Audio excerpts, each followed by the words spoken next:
In this video, I'm going to be talking about the Tasco SIM card activation in Ireland. I'm going to teach you how to activate a standard physical SIM card from Tasco or an eSIM. Regardless of which option you have, you will be able to get it activated and use it to call any number, receive SMS, texts, and so on. So all that you have to do to activate your Tasco SIM card is to physically insert it on your device. Assuming that you have a physical standard SIM card, just power off your device, and then use a tool like this one to take out the SIM card tray.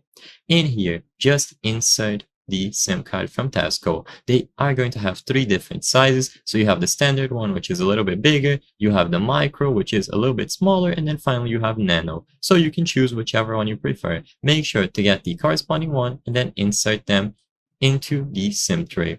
Once you have inserted the Tasco SIM card on the SIM tray, put it back on your device, make sure that it is properly inserted, and then power it on. Immediately upon powering on your device, you should be good to go. If you get a pop-up like this, then just choose the option to unlock your SIM and enter the PIN that you were provided with when you acquired your Tasco SIM card. But most of the time, this isn't going to be needed. As soon as you put the Tasco SIM card inside of your device and you make a call to any number, you will be good to go. So just dial any number that you have and they will be able to activate it on their end.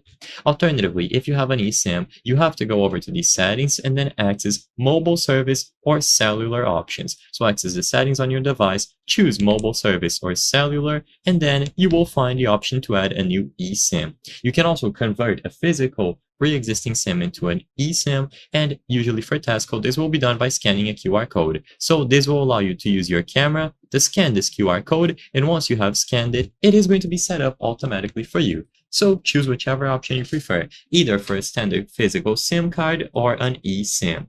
I hope I was able to help you on how to activate Tasco SIM card activation in Upland. If this video helped you, please be sure to leave a like and subscribe for more very easy tips. Thank you for watching.